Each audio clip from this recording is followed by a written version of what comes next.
Friends, text book super coaching के YouTube channel के ऊपर आप सभी लोगों का धन्यवाद। आई होप आप सभी लोग बढ़िया हैं। स्वागत है आप सभी लोगों का। क्लासेस के अंदर जुड़िए, क्लासेस देखिए और अपने एग्जाम को क्वालिफाई करिए। तो जेटेट एग्जाम के लिए हम लोग बेहतरीन तरीके से तैयारी कर रहे हैं और अदर एग्जाम्स की अगर आप लोग तैयारी कर रहे हो तो सभी के सभी पेपरों के अंदर, एग्जाम्स के अंदर ये वीडियो आपकी हेल्प करने वाली है। The task ahead you is never greater than the strength with in you. जो टास्क आपके आगे होता है वो कभी इतना बड़ा नहीं होता जितनी बड़ी आपके अंदर ताकत होती है। तो अपनी ताकत को पहचानो, मेहनत करो और अपने हर एग्जाम को करो क्वालिफाई। तो आप लोगों को बस मेहनत करनी है, लगे रहना है, लगे रहना, लगे रहना है। ऐसा कोई पेपर या ऐसी कोई मंजिल नहीं है जो एक मनुष्य, एक व्यक्ति प्राप्त ना कर सके। अगर उसके अंदर ताकत है, खुद पर विश्वास है, मेहनती है, तो सब कुछ हो सकता है। तो चलो फिर इस सेशन के अंदर हम लोग बहुत ही महत्वपूर्ण और शानदार क्वेश्चंस को डिस्कस करने वाले हैं एक एक करके। मैं सभी लोगों से रिक्वेस्ट करूंगी कि मैं जो क्वेश्चंस आप लोगों को दिखाऊं उन क्वेश्चंस के आप लोगों को आंसर करने हैं। चाहे गलत करो चाहे सही करो, कोई फर्क नहीं पड़ता है। उस क्वेश्चंस के आप लोग आंसर करो और साथ ही साथ जो भी कॉन्सेप्ट मैं आपको समझाऊं उन कॉन्सेप्ट के ऊपर फोकस जरूर करना अपने कॉन्सेप्ट को स्ट्रॉन्ग करने के लिए, क्योंकि जिसके पास कॉन्सेप्ट की ताकत है वो ऐसा कोई सवाल नहीं है जो एग्जाम के अंदर सॉल्व ना कर सके या फिर कहीं गलती करे। तो चलो मेरे भाइयों शुरू करते हैं पहले सवाल के साथ। ये है आपका फर्स्ट क्वेश्चन। पहला क्वेश्चन कहता है what will be the shape of molecule ion जब central ion have 5 bond pair and 1 lone pair of electron. आप लोगों को क्वेश्चन के अंदर दिया हुआ है अणु या फिर आयन का आकार क्या होगा जब केंद्रीय आयन के पास 5 बंद युग्म और इलेक्ट्रॉन है, ठीक है, और केवल मेरे दोस्तों एक इकलौता युग्म है जो कि आपका एक लोन पेयर है। मैं आप लोगों को एक चीज समझा दूं। सबसे पहले तो हमारे पास बॉन्ड पेयर होते हैं और हमारे पास लोन पेयर होते हैं। सबसे पहले कॉन्सेप्ट समझो कि ये बॉन्ड पेयर और लोन पेयर क्या है। गाइस, लोन पेयर मतलब अलोन। अलोन ऐसे लोग जो सिंगल हैं, रिलेशनशिप में नहीं है, कमिटेड नहीं है, सिंगल है, इंजॉय कर रहे हैं, आवारागर्दी कर रहे हैं फुल, इन्हें कहते हैं लोन पेयर। जो किसी बॉन्ड के अंदर फंसे नहीं, जो किसी आबंध को नहीं बना रहे हैं, उन्हें हम लोग लोन पेयर कहते हैं। तो एक तो लोन पेयर है और बॉन्ड पेयर कितने हैं 5। तो आपको सेंट्रल मेटल एटम है जिसके पास 5 बॉन्ड पेयर और एक लोन पेयर है गाइस। तो इस क्वेश्चन का राइट आंसर है स्क्वायर पिरामिडल। ठीक है, तो इसकी जो शेप है वो आपकी कैसी शेप है, स्क्वायर पिरामिडल इसकी शेप होगी। Very very important guys. Shape और ज्योमेट्री के अंदर क्या फर्क है ये भी बात ध्यान से सुनो। जो आपकी शेप होती है उसके अंदर केवल और केवल बॉन्ड पेयर को कंसीडर किया जाता है, दैट्स इट। लोन पेयर से हमारा कोई लेना देना नहीं। और जो आपकी ज्योमेट्री होती है उसमें हम बॉन्ड पेयर को भी लेते हैं, साथ में लोन पेयर को भी कंसीडर करते हैं। Very very important, very very important. तो अगर मैं आपसे बात करूं स्क्वायर पिरामिडल क्या होता है, देखो आपके पास ये सेंट्रल मेटल है, इसके साथ मान लो आपका एक एक्स जुड़ा है, ठीक है, दूसरा, तीसरा, चौथा और पांचवा, 5 आपके बॉन्ड पेयर हो गए। यहां पर जो है ये आपके लोन पेयर है। अगर कोई आपसे बोले इसकी शेप बताओ तो शेप के अंदर सिर्फ आप ये लोगे स्क्वायर और एक पिरामिड, तो आप बोलोगे स्क्वायर पिरामिडल शेप है। शेप में हम लोन पेयर को कभी नहीं लेते। लेकिन अगर हमसे कोई पूछता है कि इसकी ज्योमेट्री कितनी है, ज्योमेट्री क्या है, तो ज्योमेट्री के अंदर मेरे भाई हम लोन पेयर को भी लेते हैं। तो इसकी ज्योमेट्री जो है वो ऑक्टाहीड्रल है और इसकी शेप स्क्वायर पिरामिडल है। इस क्वेश्चन का राइट आंसर ऑप्शन नंबर 1 है। शेप और ज्योमेट्री बहुत इंपॉर्टेंट है, हमें पता होना चाहिए। मैं दोबारा से बताती हूँ, शेप के अंदर केवल और केवल बॉन्ड पेयर को लिया जाता है और ज्योमेट्री के अंदर लोन पेयर को भी लिया जाता है। हमारा एग्जाम हाई लेवल है, हमारा कंटेंट हाई लेवल होना चाहिए, तभी आप तैयारी कर पाओगे। कोई भी आपको जेटेट एग्जाम के नाम पर या किसी भी एग्जाम के नाम पर हल्के हल्के क्वेश्चंस कराए, कभी मेरे दोस्तों गुमराह मत हो, क्योंकि मैं आपको बता रही हूँ आपका सिलेबस इतना हाई लेवल का है कि पेपर का लेवल हाई होगा, क्वेश्चंस का लेवल हाई ही होगा, लो लेवल के क्वेश्चंस नहीं आएंगे। Very very important. ठीक है, क्लियर होगी बात मेरे भाइयों। चलो आ जाओ, आगे बढ़ते हैं हमारे अगले सवाल की तरफ। Reduction of aromatic nitro compound using Fe and HCl is. मान लो आपसे आयरन और HCl के बारे में पूछा जाए, आयरन और HCl का उपयोग करके, ठीक है, संगुतित आपके नाइट्रोजन यौगिक का अपचयन डैश देता है। एक एरोमेटिक ऑक्साइड देता है, एरोमेटिक हाइड्रोकार्बन देता है, एरोमेटिक प्राइमरी अमीन बनता है या फिर एरोमेटिक अमाइड बनता है। तो आपको दिया गया है कि रिडक्शन हो रही है किसकी, एरोमेटिक नाइट्रो कंपाउंड की, आयरन और HCl की मदद से। इस केस में आपका एरोमेटिक प्राइमरी अमीन बनता है। ऑप्शन नंबर 3 मेरे दोस्तों आपका राइट आंसर है। तो ये आपका एरोमेटिक है। ठीक है, सबसे पहले मैं बात करती हूँ एरोमेटिक क्या होता है। एक चीज हमेशा याद रखना गाइस, एक एक शब्द का मतलब जिस दिन आ जाएगा उस दिन सब कुछ आ जाएगा, पूरे विज्ञान आ जाएगी जाएगी, पूरी विज्ञान मुट्ठी में होगी। जिस दिन एक एक शब्द का आपको रीजन पता होगा, एक एक शब्द का मतलब पता होगा, उस दिन आपको साइंस आएगी। अब क्वेश्चन के अंदर दिया गया एरोमेटिक, इससे पहले कि मैं सीधा आपको बोलूँ कि ये क्वेश्चन है, ये रट लो, ये इसका आंसर है, खत्म बात, वो मजा नहीं है। मुझे समझाना पड़ेगा कि एरोमेटिक क्या होता है। एरोमेटिक मेरे दोस्तों वो कंपाउंड है जिनमें अरोमा होती है, खुशबू होती है, उन्हें कंपाउंड्स को एरोमेटिक कंपाउंड्स कहते हैं, सबसे पहली बात, ठीक है। दूसरी, एरोमेटिक कंपाउंड्स जो होते हैं वो कुछ रूल्स को फॉलो करते हैं, हक्कल रूल को फॉलो करते हैं। हक्कल रूल क्या कहता है कि एरोमेटिक कंपाउंड वो होगा जो प्लेनर होगा मेरे दोस्तों, जो समतल होगा, वो जिनके अंदर इलेक्ट्रॉन्स जो है वो कॉन्जुगेशन में होंगे, जैसे कि double bond single bond, double bond single bond, double bond, या फिर वेकेंट ऑर्बिटल्स हो, कुछ भी हो, इलेक्ट्रॉन्स डीलोकलाइज्ड होने चाहिए। कहने का मतलब पूरे के पूरे स्ट्रक्चर में बढ़िया से एकदम घूमने चाहिए, चिल मारने चाहिए इलेक्ट्रॉन्स। ऐसे नहीं है कि एक कमरे में बंद होकर रह गए, नहीं, इलेक्ट्रॉन्स को पूरी छूट है, पूरे स्ट्रक्चर में बिंदास होकर घूमे, तो इलेक्ट्रॉन्स आपके डीलोकलाइज्ड होने चाहिए, दूसरी मोस्ट इंपॉर्टेंट बात, ठीक है। और तीसरा, ये 4n+2 पाई इलेक्ट्रॉन्स का रूल फॉलो करना चाहिए, इन्हें हम एरोमेटिक कंपाउंड्स कहते हैं, ठीक है। इसमें n की वैल्यू 0, 1, 2 कुछ भी हो सकती है। जैसे सपोज करो मैं n की वैल्यू को 1 डाल दूं, ठीक है, तो आपके पास क्या हक्का रूल है, 4n+2 पाई इलेक्ट्रॉन्स, मैंने n की वैल्यू 1 डाल दिया, 1+2 हो गया टोटल 6, तो ये आ गया कितना, 6 पाई इलेक्ट्रॉन ठीक है, क्या बात हो गई, 6 पाई इलेक्ट्रॉन्स आ गए, डन। तो यहाँ पे देखो क्या 6 पाई इलेक्ट्रॉन्स है, हाँ बिल्कुल, 2 इलेक्ट्रॉन दे रहे, एक कार्बन 2 इलेक्ट्रॉन से मिलकर बनता है, वेरी वेरी इंपॉर्टेंट, ध्यान रखना। यहाँ पर 2 इलेक्ट्रॉन है 4, यहाँ 2 इलेक्ट्रॉन है 6, तो टोटल कितने हो गए, 6 पाई इलेक्ट्रॉन्स मेरे भाइयों, एग्रीड, हकल रूल को फॉलो कर रहे हैं, इसमें भी 6 पाई इलेक्ट्रॉन्स है, बिल्कुल सही बात है। तो ये आपका एक एरोमेटिक कंपाउंड है, और aromatic compound, aromatic nitro compound, nitro compound बोले तो ये देखो, ये नाइट्रो कंपाउंड है ना, नाइट्रोजन लगी, इसमें आप जिंक, आयरन या टिन कुछ भी डालो, एक्वस HCl डालो, जब आप इसकी रिडक्शन करोगे, अपचयन करोगे, तो यहाँ पर NH2 मेरे दोस्तों बन जाएगा, यानी कि एरोमेटिक प्राइमरी अमाइन की फॉर्मेशन होगी। ये NH2 ग्रुप आपका अमाइन ग्रुप होता है। इस क्वेश्चन का जो राइट आंसर है वो आपको ऑप्शन नंबर 3 है। ऐसे आपको समझना है, समझे मेरी बात।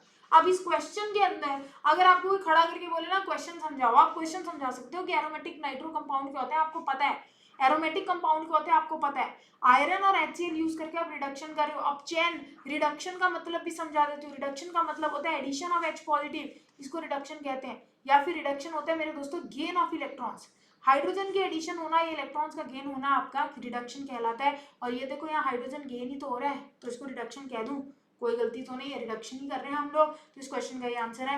आई होप ये क्वेश्चन समझ आपको क्लियर है। चलो मेरे भाइयों अगले क्वेश्चन की तरफ आगे बढ़ते हैं।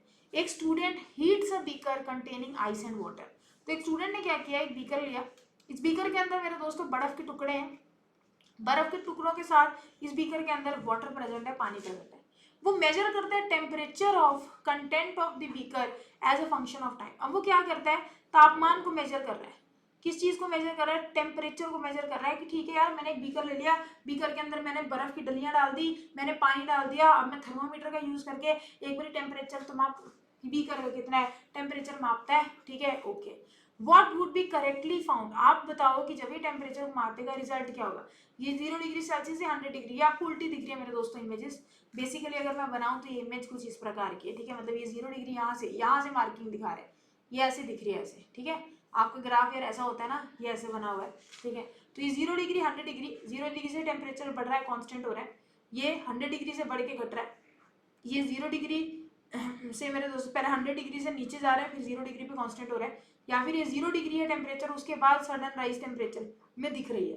तो आप लोगों को बताना है इन सारी फिगर्स में से राइट आंसर क्या होगा, शाबाश बताओ।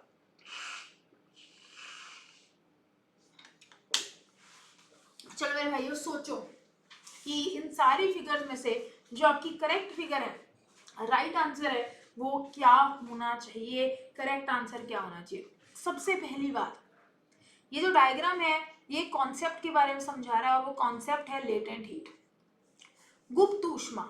इससे पहले कि गुप्त ऊष्मा की बात हो, मैं सबसे पहले आपको समझाना चाहती हूँ कि गुप्त ऊष्मा क्या है। ग्राफ छोड़ो, ग्राफ बाद की बात है, सबसे पहले कॉन्सेप्ट समझ आना चाहिए कि हो क्या है। अब आपके पास एक बीकर है, मान लो आपने एक लोटा ले लिया मेरे दोस्तों, ठीक है, आ जाओ, पहले तो ऑप्शन नंबर सी इसका राइट आंसर है, दैट इज डी ग्राफ, पर मैं आपको पहले कॉन्सेप्ट समझाते हैं। आपने यहाँ पर क्या किया है, एक बीकर ले लिया, मैंने बीकर के अंदर बहुत सारी आइस डाल दी, बर्फ, ठीक है, साथ में मैंने बहुत ज्यादा पानी डाल दिया, तो मैंने बर्फ भी डाल दी, पानी भी डाल दिया, और नीचे से इस बीकर को मैंने हीट कर दिया, गर्म कर दिया। मैंने इधर थर्मोमीटर डाला, ठीक है। अच्छा, अब मेरे साथ बहुत सारे स्टूडेंट्स हैं, मैंने अपने स्टूडेंट्स को बोला ठीक है, हाँ भी राम श्याम गीता फटाफट से टेम्परेचर नोट करो। उन्होंने टेम्परेचर नोट कर दिया, मैम 0 डिग्री सेल्सियस। मैं कहा ठीक है बढ़िया, नीचे से बर्नर ऑन कर दो, हीट देनी शुरू करो। उन्होंने कहा ठीक है मैम, दे दी हीट, ठीक है। अब हीट दे रहे हैं दे रहे हैं दे रहे हैं, मैंने कहा टेम्परेचर, उन्होंने फिर नापा, मैम 0 डिग्री सेल्सियस। मैं कहा यार 1 मिनट बाद भी 0 डिग्री सेल्सियस, मेरे भाई नीचे से हीट तो जा रही है, फिर भी 0 डिग्री सेल्सियस। उन्होंने बोला हाँ मैम 0 डिग्री सेल्सियस है। मैं कहा चलो कोई बात नहीं, दोबारा नापो, ठीक है। अब 2-3 मिनट हो गए, वो फिर से नापने चले गए। जब उन्होंने फिर नापा, बोला मैम 0 डिग्री सेल्सियस। मैंने कहा पगलो, बार बार 0 डिग्री सेल्सियस, तुम सही से कर रहे हो ना? कहते हैं हाँ मैम 100% हम सही से कर रहे हैं। फिर से 0 डिग्री सेल्सियस, ठीक है। फिर उन्होंने फिर जाके, मैंने बोला फिर नापो, ठीक है। 5 मिनट हो गए, फिर नापो, 5 मिनट के बाद भी 0 डिग्री सेल्सियस। वो सारे स्टूडेंट्स मेरे हैरान कि यार मैम नीचे से मैं हीट तो दे रहा हूँ, टेम्परेचर फिर भी 0 डिग्री सेल्सियस, ये हीट कहाँ जा रही है, ये हीट कर क्या रही है, थर्मोमीटर पे दिख क्यों नहीं रही, थर्मोमीटर तो नहीं खराब हो गया? मैंने कहा नहीं, थर्मोमीटर खराब नहीं हुआ, थर्मोमीटर बिल्कुल ठीक है यार। आप जब भी हीट देते हो, जब भी ऊष्मा देते हो, तो जब भी हम ऊष्मा देते हैं, आपकी जो हीट होती है बेसिकली दोस्तों, आपके जो मॉलिक्यूल्स हैं, इन पे जैसी हीट पहुंचती है, ये मॉलिक्यूल्स की गतिज ऊर्जा को इंक्रीज करती है ठीक है, मॉलिक्यूल्स की काइनेटिक एनर्जी बढ़ती है। जैसे हम हीट देते हैं, काइनेटिक एनर्जी बढ़ती है, मॉलिक्यूल्स आपके तेज तेज तेज तेज वाइब्रेट होना स्टार्ट होते हैं, ठीक है। ये हीट का काम यही है, गतिज ऊर्जा को बढ़ाना, मॉलिक्यूल्स को वाइब्रेट करवाना।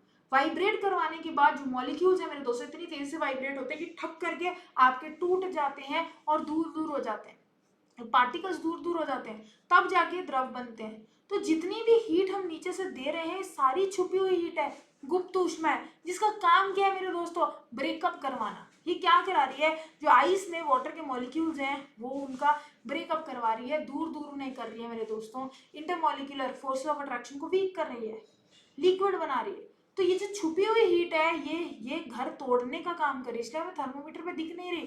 तो स्टार्टिंग के अंदर जितनी भी आप हीट दोगे, जब तक आइस पूरी मेल्ट नहीं करती, वो सेम रहेगी, चाहे 5 मिनट लग जाए चाहे 10 मिनट। उसके बाद सडनली जैसे ही सारी आइस मेल्ट हो जाएगी, सडनली आपकी राइज होगा ये टेम्परेचर, आपको एकदम से राइज दिखेगा। फिर आप जब टेम्परेचर नोट करोगे, आप बोलोगे हाँ मैम अब हीट दिख रही है, क्योंकि वो सारी आइस को तोड़ चुकी। गुप्त ऊष्मा का काम ही ये होता है कि वो आपकी इंटरमॉलिक्यूलर फोर्स ऑफ अट्रैक्शन को तोड़े और एज इट इज रहे, उसमें कोई चेंज ना हो। वेरी वेरी इंपॉर्टेंट मेरे भाई, याद रखना। अब मैं आपको एक डे टू डे लाइफ का एग्जांपल देती हूँ। एक लड़का एक लड़की से करता है प्रेम, ठीक है। अब इस लड़के से कोई और लड़की भी प्रेम करती है, ये लड़की सोचती है कि इस वाली इसकी गर्लफ्रेंड के कान भरूं, मैं बोलूं कि ये लड़का गंदा है और लड़कियों से बातें करता है और इनका ब्रेकअप कराऊं। ये आग लगाती है, इन दोनों का रिश्ता तुड़वा देती है मेरे दोस्तों, ये इनका रिश्ता टूट जाता है और दुनिया को खबर भी नहीं पहुंचती कि कौन है छुपी हुई ऊष्मा। दुनिया देख रही है दोनों लड़ रहे हैं, लेकिन उन्हें ये नहीं पता कि छुपी हुई ऊष्मा कौन है, ये लेटेंट हीट कौन है मेरे दोस्तों, ये गुप्त ऊष्मा कौन है। वेरी वेरी इंपॉर्टेंट, ये बात ध्यान में रखें ठीक है। नेक्स्ट क्वेश्चन की तरफ आगे चलते हैं। The order of reactivity of alkyl halide towards SN2 reaction is. जल्दी से बताओ, SN2 रिएक्शन जो भी होते हैं उनकी तरफ एल्काइल हैलाइड्स की रिएक्टिविटी क्या है? आज की क्लास देखने के बाद, आज के कॉन्सेप्ट सीखने के बाद ऐसा कोई सवाल नहीं रहेगा जो आप रसायन विज्ञान का निकाल नहीं पाओगे मेरे भाइयों। मैं बता रही हूँ, very very important class, very very important. Concepts को बिल्ड करना, हर क्वेश्चन सॉल्व होगा। Order of reactivity of alkyl halides towards SN2 reaction, SN2 reaction की तरफ order of reactivity alkyl halides की क्या होगी? मैं साइड हो जाती हूँ ताकि आप लोग आराम से क्वेश्चन को देख सको और बताओ इसका राइट आंसर क्या है। चलो इस क्वेश्चन का राइट आंसर क्या है? अब सबसे पहली कहानी आएगी, मैम मैं ऑर्डर तो तब बता पाऊंगा ना जब मुझे पता होगा कि SN2 रिएक्शन होते क्या है। सिंपल, जिसको पता ही नहीं है SN2 रिएक्शन क्या है, क्या वो ऑर्डर कभी भी लाइफ में लगा पाएगा? कभी नहीं लगा पाएगा। तो आपके जो SN2 रिएक्शन होते हैं, मैं फिर से बता रही हूँ, आपके एग्जाम का लेवल बहुत हाई है। जब तक नया सिलेबस नहीं आता, यही आपके एग्जाम का सिलेबस है और ये बहुत हाई कंटेंट और हाई सिलेबस, और मैं उस हिसाब से हाई लेवल पे तैयारी करा रही हूँ ताकि पेपर निकल जाए। नहीं तो मेरे दोस्तों, अगर आप इतना अच्छा हाई लेवल का नहीं पढ़ोगे तो तोते बोल जाएंगे, मैं बता रही हूँ। ऑप्शन नंबर 1 इस क्वेश्चन का राइट आंसर है, that is option number A. ठीक है, सुनो। अब अगर मैं बात करूं SN2 रिएक्शंस क्या होते हैं, पहले समझते हैं, उसके बाद हम बात करेंगे। सब्स्टिट्यूशन न्यूक्लियोफिलिक रिएक्शन है, मतलब न्यूक्लियोफिल आके सब्स्टिट्यूट होता है। सब्स्टिट्यूट का मतलब क्या है, जब आपकी टीचर स्कूल में छुट्टी मारती है, मान लो बीमार है, तो उसकी सब्स्टिट्यूशन लगती है, उसकी जगह कोई और मैडम आके बैठती है ना। आप सारे लोग बैठे होते हो, सोचते हो आज हिस्ट्री वाली मैम छुट्टी पे बीमार है, मैम आई नहीं, ठीक है तो बढ़िया बच गए, वैसे भी होमवर्क नहीं करके आए हुए थे, मेरे साथ ऐसा होता था। सब्स्टिट्यूशन पे कोई और टीचर आती थी, इसे कहते हैं सब्स्टिट्यूशन। जब एक को हटाकर दूसरा उसकी जगह ले, उसे कहते हैं सब्स्टिट्यूशन, ठीक है। तो यहाँ पे मेरे दोस्तों ऐसा ही है। अभी जो OH नेगेटिव है, ये आकर कहाँ क्या कर रहा है, कार्बन के ऊपर अटैक कर रहा है, ठीक है। जैसे ये बैक साइड अटैक, ये न्यूक्लियोफाइल है। न्यूक्लियोफाइल क्या होते हैं, न्यूक्लियस लविंग, ठीक है। न्यूक्लियस लविंग बोले तो वो वाले सेंटर को पसंद करते हैं जहां पॉजिटिव चार्ज होता है। तो ये न्यूक्लियोफाइल क्या कर रहे हैं, कार्बन के ऊपर जाके अटैक कर रहे हैं, और जैसे ही कार्बन पे अटैक कर रहे हैं, कार्बन कह रहा है ब्रोमीन को चलो ठीक है ओके बाय, मेरे तो बॉन्ड पूरे हो गए। कार्बन बहुत सेल्फिश आदमी है दोस्तों, कार्बन को चाहिए कि मेरे 4 बॉन्ड पूरे हो, बाढ़ में जाए दुनिया यार, जिसने जो करना है करे, मेरे को मेरे 4 बॉन्ड से मतलब है। अब ऑक्सीजन या OH ने आके पीछे से कार्बन पे अटैक करा, ठीक है, तो कार्बन के OH से बॉन्ड बनना स्टार्ट हो गया धीरे धीरे धीरे, ये ठीक है ब्रोमीन है इसके साथ और ये इसके साथ OH है, वो एक साथ दोनों गर्लफ्रेंडे चला रहा है, कह रहा है मैं OH के साथ भी बात करूंगा, मैं ब्रोमीन के साथ भी बात करूंगा। सडनली जब OH के साथ इसका बॉन्ड स्ट्रांग हो जाता है, तो ये ब्रोमीन को रिमूव कर देते हैं मेरे दोस्तों। इसे SN2 रिएक्शन कहते हैं कि न्यूक्लियोफिल ने सब्स्टिट्यूशन नहीं हुई, न्यूक्लियोफाइल सब्स्टिट्यूशन रिएक्शन। यहाँ पर बैक साइड अटैक होता है, बैक साइड अटैक, ठीक है। अब बैक साइड अटैक करने के लिए न्यूक्लियोफाइल साइज में बड़ा होता है यार, ऑब्वियसली जो एटम लगे हैं वो छोटे छोटे होने चाहिए, तभी कोई अटैक करेगा। एक मोटा बंदा है, वो जाके बैठना चाहता है, क्या वो कोई ऐसी वाली जगह पे बैठेगा जहाँ रश होगा, ऐसी वाली जगह पे बैठेगा जहाँ खाली होगा? ऑब्वियसली उसको पता है मेरा साइज बहुत बड़ा है, मेरे को स्टीरिक हिंड्रेंस मिलेगी, आसपास से मुझे हिंड्रेंस मिलेगी, हिंड्रेंस ना मिले तो ये फटाफट से कार्बन के साथ जाके चिपक जाता है, ठाक करके मेरे दोस्तों लगा। तो आपका इसका 3 डिग्री जो होता है उसका सबसे ज्यादा स्लो होता है nucleophilic substitution reaction SN2। Reason क्या है, यूनिमोलिकुलर रिएक्शन इसका मेरे दोस्तों SN2 reaction that is biomolecular. ऐसा क्यों स्लो क्यों होता है, क्योंकि 3 डिग्री के अंदर रश बहुत है, अगर रश के अंदर आएगा OH नेगेटिव अटैक करने तो मुश्किल से अटैक होगा। तो गाइस याद रखना, सबसे अच्छा मिथाइल के अंदर अटैक होता है, उसके बाद 1 डिग्री, फिर 2 डिग्री, फिर 3 डिग्री। ये है आपका रिएक्शन का attack order guys, very very important, ये आपको ध्यान में रखना है। तो अगर मैं आपको ये दिखाऊं तो यहाँ पे देखो 3 डिग्री जो है, जिस कार्बन पे ब्रोमीन लगा है उसके साथ 3 और कार्बन है, तो ये 3 डिग्री है, ये सबसे स्लो दिखाते हैं SN2 रिएक्शन। 2 डिग्री उससे तेज, 1 डिग्री उससे तेज, और मिथाइल सबसे तेज। क्लियर है, option number 1 is the right answer to this question. Done होगी बात। देखो अब मुझे पता है कि जैसे आप लोग देखोगे इतने अच्छे अच्छे क्वेश्चन हो रहे हैं, आप भगना शुरू कर दोगे क्लास से कि यार चलो भाग जाते हैं, ठीक है। वहां पे वो क्लास अटेंड करेंगे जिसमें हमें बेकार बेकार से क्वेश्चन कराए जाएंगे, हमें अच्छा लगेगा, आज अच्छा लगेगा वहां पे, लेकिन पेपर में रोगे पछताओगे। तो इसलिए वो क्लास देखो जहां क्वालिटी कंटेंट हो और आपको पता हो कि भयंकर भयंकर क्वेश्चन कराए जा रहे हैं, ठीक है। यही भयंकर क्वेश्चन, यही कॉन्सेप्ट्स पेपर क्वालिफाई कराएंगे, और आपके जेटेड का सिलेबस बहुत ज्यादा हाई है, मैं बता रही हूँ।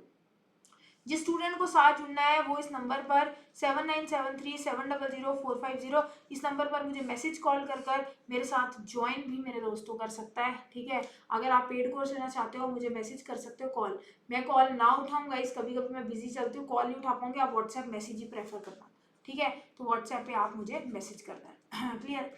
चलो, by what metabolic process in the kitchen can you make food like curd, paneer, और मेरे दोस्त आप दही पनीर बनाना चाहते हो, ठीक है, तो आप कौन सा प्रोसेस यूज करोगे, किण्वन की विधि, संगणन की विधि, पास्चुरेशन की विधि, या फिर स्टीमिंग की विधि, भाप शक्ति की विधि, कौन सी विधि यूज करोगे? अगर आप अपने घर में मेरे दोस्तों क्या करना चाहते हो, आप अपने फूड कर्ड बनाना चाहते हो, पनीर बनाना चाहते हो, क्या करोगे? ठीक है, ऑब्वियसली हम लोग फर्मेंटेशन करेंगे, किण्वन करेंगे, क्योंकि जो फर्मेंटेशन होता है, किण्वन यीस्ट जो होता है आपका खमीर, ठीक है, ये खमीर की मदद से हमारी फर्मेंटेशन होती है। आपका जो दूध है, मिल्क है, दूध से जो कर्ड बनता है वो आपका यीस्ट से मेरे दोस्तों फर्मेंटेशन की विधि से बनता है, ये ध्यान रखना। तो आपको दही बनाना है, पनीर बनाना है, उसके लिए हम लोग फर्मेंटेशन मेरे दोस्तों करते हैं, ठीक है। ये आपकी एनारोबिक रेस्पिरेशन करते हैं, अवायवीय श्वसन, यानी कि ऑक्सीजन की कमी के अंदर मेरे दोस्तों श्वसन इसमें होती है। ऑप्शन नंबर 1 इसका राइट आंसर ठीक है भाई मेरे, क्लियर हो गया। चलो, for octyl tetrahedral coordination number the radius ratio RC positive upon RA negative is. अब आपके धुएं उठ जाएंगे कि मैम ये क्या होगा। मेरे दोस्तों ठोस पदार्थ चैप्टर आप लोगों ने हायर क्लास में पढ़ा होगा, कक्षा 12, सॉलिड स्टेट वहां पर ये, और आपके सिलेबस के अंदर सॉलिड स्टेट नाम का चैप्टर बड़े बड़े कलमों में लिखा गया है, और ये question one of the most important question है जो मैं कह रही हूँ आपके पेपर में आएगा। तो आपका कितना रेडियस है आपके धनायन का अपॉन कितना रेडियस है अनायन का, ये आपको बताना है। और टेट्राहीड्रल कॉम्प्लेक्सेस के लिए बताना है। टेट्राहीड्रल क्या है, जैसे मान लो मीथेन है, ठीक है, CH4 ऐसे, तो ये टेट्राहीड्रल होता है जिसमें 3 मेरे दोस्तों इस प्रकार रहते हैं, हाइड्रोजन हाइड्रोजन हाइड्रोजन, एक हाइड्रोजन ऐसे ऊपर, इसे टेट्राहीड्रल कहते हैं। तो for tetrahedral coordination number radius ratio radius of cation plus radius of अनायन, ठीक है, ये आपको कितना रहेगा। इस क्वेश्चन का राइट आंसर ऑप्शन नंबर 3 है, 0.0224 से लेकर 0.414।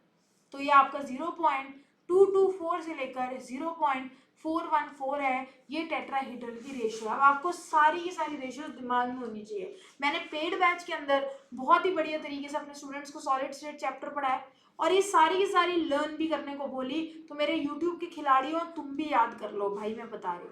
तो अगर कोऑर्डिनेशन नंबर 2 हो यानी कि लीनियर हो, तो उसमें ये ग्रेटर देन 0.115 होती है। 0.115 से 0.225 आपकी ट्राइगोनल प्लेनर है। गाइस सेम ही देखो नंबर रिपीट हो रहा है, 0.225 यहाँ पे भी लिख दिया, से लेकर 0.414 टेट्राहीड्रल के लिए। अब 0.414 एज इट इज लिख दिया, से लेकर 0.732 ऑक्टाहीड्रल के लिए, 0.732 एज इट इज लिख दिया, से लेकर 1 तक आपके क्यूबिक के लिए याद करना पड़ेगा। एग्जामिनर ने सीधा क्वेश्चन पूछा कि टेट्राहीड्रल कोऑर्डिनेशन के लिए रेडियस रेशियो कितनी है, 0.224 से 0.414, खत्म हो गया क्वेश्चन। ये तो आप ऐसे भी याद कर सकते हो, देखो इसमें क्या है, तो ऐसे ही कर लेती थी। 0.155 0.155 से लेकर 0.225, 0.225 से लेकर 0.414, 0.414 से लेकर 0.732 और 732 से लेकर 1। यहाँ पे आपको याद रखना लीनियर, या 3 ट्राइगोनल प्लेनर, यहाँ नंबर आएगा 4, यहाँ नंबर आएगा 6 और यहाँ नंबर आएगा 8, खत्म। नथिंग मुश्किल, वेरी इजी, याद रखना, ठीक है, याद में रखना। चलो, which of the following statement is और are correct as per Fajans rule. Guys Fajans rule के रिस्पेक्ट में आज की क्लास आपको रसायन विज्ञान में ऐसा पक्का कर देगी ना कि कहीं पे मार्क नहीं खाओगे। रसायन विज्ञान से जो मर्जी एग्जामिनर पेपर के अंदर पूछ ले, पूरी की पूरी रसायन विज्ञान खत्म। मैंने प्लान बनाया मेरे दोस्तों इस प्रकार कि मैं आप लोगों को 2-3 क्लास लेकर पूरी रसायन विज्ञान खत्म कराऊंगी, ठीक है। उसके बाद गाइस 2-3 क्लास लेकर पूरी भौतिक विज्ञान और 2-3 क्लास लेकर पूरी जीव विज्ञान। इन तीनों विज्ञान में से जो मोस्ट इंपॉर्टेंट कॉन्सेप्ट है, जिनसे क्वेश्चन बनते ही बनते पेपर के अंदर, वो कॉन्सेप्ट मैं आपको प्रैक्टिस कराऊंगी, ये मैंने आपको बता दिया। ठीक है, चलो, निम्नलिखित में से कौन सा इज और करेक्ट है एज पर फजान रूल, आप लोगों को ये बताना है। गाइस इस क्वेश्चन का राइट आंसर जो है वो आपको ऑप्शन नंबर 1 है, ठीक है। For a compound to have ionic bond low positive charge is required. Guys आ जाओ, मैं आपको एक चीज समझाती हूँ। आप लोगों को फजान रूल समझाना है तो हम कैसे करेंगे, चलो समझते हैं कहानी। फजान रूल क्या होता है पहले समझते हैं, आंसर बाद में देखेंगे, क्वेश्चन भी बाद में देखेंगे। अब वर्ड आ गया फजान रूल, मुझे समझाना पड़ेगा, आपको समझना पड़ेगा।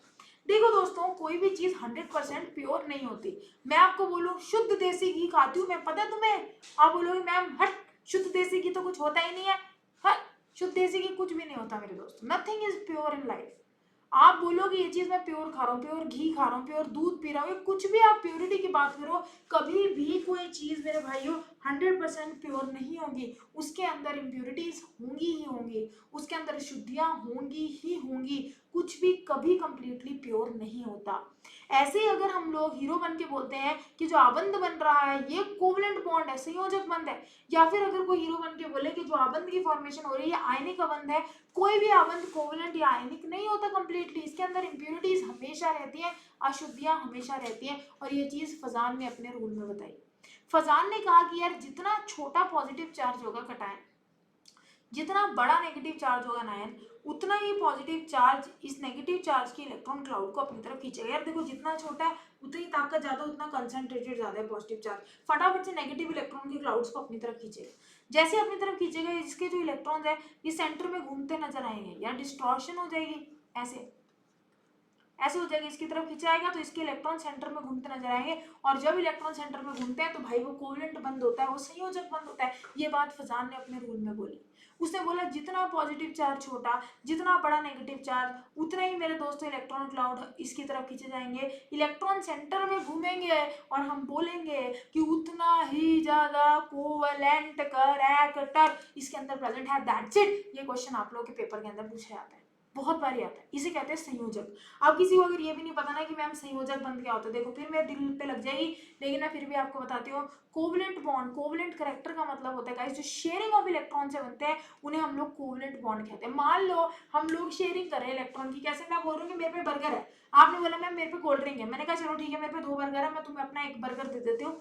आपने बोला मैम मेरे पास भी कोल्ड ड्रिंक फालतू है, मैं 1 गिलास पी लूंगा, ज्यादा से ज्यादा मैं बड़ी बॉटल है 1 गिलास आप पी लेना। अपन ने शेयरिंग कर ली, ठीक है, मैंने और आपने क्या करा, शेयरिंग कर दी, मैंने आपको अपना बर्गर दे दिया, आपने अपनी कोल्ड ड्रिंक दे दी। जब शेयरिंग से बॉन्ड बनता है उसे संयोजक बंध कहते हैं। शेयरिंग ऑफ इलेक्ट्रॉन से जो आबंध बनता है दैट इज नोन एज संयोजक बंध। तो option number 1 for a compound ionic low positive charge होना चाहिए और कोवलेंट बॉन्ड के लिए स्मॉल कटायन मेरे दोस्तों होना चाहिए। ये आपका फजान हो गया, ठीक है। देखो smaller cation with high charge is less polarising power, नहीं, स्मॉलर कटायन और हाई चार्ज के साथ पोलराइजिंग पावर बहुत ज्यादा होगी, ये इलेक्ट्रॉन की डेंसिटी को अपनी तरफ बहुत अच्छे से खींच पाएंगे। Most positive most electropositive element है, जल्दी से बताओ सबसे ज्यादा विद्युत धनात्मक कौन है, ये आपको बताना है, ठीक है। गाइस ये मेरा नंबर नोट रखना 7973700450। कोई भी कोर्स की कुछ भी तैयारी कर रहे हो, भले आप एस्टेट की तैयारी कर रहे हो, भले आप जेटेड की तैयारी कर रहे हो, एनी कोर्स आप लोग मेरे को कांटेक्ट कर सकते हो, ठीक है। जेटेड के कोर्सेज का प्राइस और ड्रॉप कर दिया गया है, ठीक है। अभी यार एकदम से एग्जाम नहीं होएगा मुझे तो नहीं लगता है, क्योंकि अब तक तो जीएससी ने बोला था कि ऑब्वियसली सिलेबस के अंदर भी अपग्रेडेशन होगी, सिलेबस थोड़ा हल्का किया जाएगा क्योंकि बहुत हार्ड सिलेबस है। तो अब तक मुझे तो नहीं लगता है कि अभी तक सिलेबस की कोई खबर ऑफिशियल वेबसाइट पहुंची नहीं है, चेंज हुआ नहीं है। तो ऐसा तो नहीं कि सितंबर एंड में एग्जाम होगा, आपके पास टाइम रहेगा, अभी भी तैयारी कर सकते हो। कोर्स बहुत सस्ता आएगा, 699 के आसपास आपको मिल जाएगा। एस्टेट की मैं बात करूं तो एस्टेट पीआरटी और टीजीटी पीजीटी दोनों के दोनों कोर्सेज टेक्स्ट बुक लॉन्च कर चुका है, लाइव कोर्सेज पीडीएफ नोट्स सब मिलेंगे। नंबर मेरा आपके पास है, मुझे व्हाट्सएप पे मैसेज जरूर कर देना। मोस्ट इलेक्ट्रोपॉजिटिव एलिमेंट आपका सीजियम है। इलेक्ट्रोपॉजिटिव एलिमेंट सीजियम, इलेक्ट्रोपॉजिटिव का मतलब जो इजीली इलेक्ट्रॉन को लूज कर सके उसे कहते हैं इलेक्ट्रोपॉजिटिव।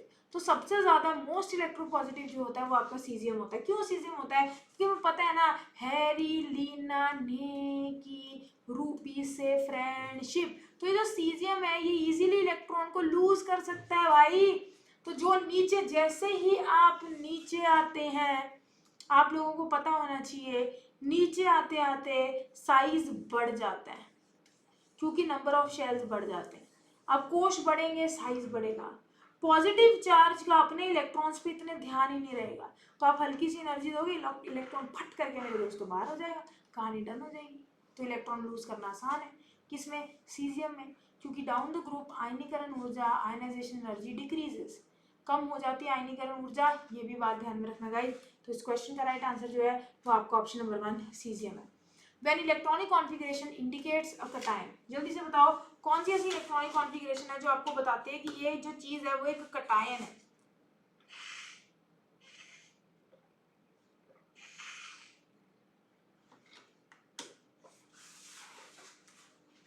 शाबाश, कौन सी इलेक्ट्रॉनिक कॉन्फ़िगरेशन इंडिकेट करती है कटायन?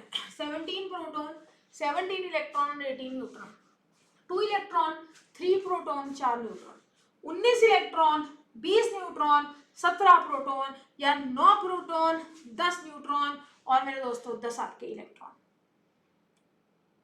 बता सकते हैं इस क्वेश्चन का राइट आंसर? कौन सी इलेक्ट्रॉनिक कॉन्फ़िगरेशन इंडिकेट करती है कटायन? मेरे दोस्तों धनायन कौन बता रहा है कि कौन सी चीज एक धनायन है? ठीक है, बताओ।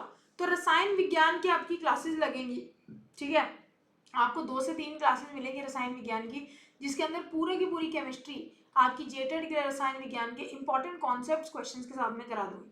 यार देखो मैं यहाँ यूट्यूब की क्लास के ऊपर सिर्फ क्वेश्चन प्रैक्टिस करा सकती हूँ, आप लोग भी समझते हो, मैं यूट्यूब की क्लास में सिर्फ क्वेश्चंस प्रैक्टिस करवा सकती हूँ। मैं इस क्लास के अंदर आप लोगों को वो नहीं पढ़ा सकती कंटेंट, ठीक है। मैं आप क्वेश्चंस को बहुत अच्छे से प्रैक्टिस करा के क्वेश्चन रिलेटेड उस क्वेश्चन के कॉन्सेप्ट जरूर सिखा सकते हो, लेकिन अगर आप पूरा पूरा चैप्टर करना चाहते हो, एक एक चीज करना चाहते हो, तो यार 699 रुपीज़ कोई बड़ी बात नहीं है, मेरे नंबर के पे कॉल करके ज्वाइन कर सकते हो। आप लोग यार आधा कोर्स भी पढ़ गए ना, वैसे तो आपके पास प्लेंटी ऑफ टाइम रहेगा, आधा कोर्स भी पढ़ गए तब भी जेटेड क्वालिफाई कर लोगे, इतना शानदार कंटेंट कोर्स में कराया जा रहा है, ठीक है।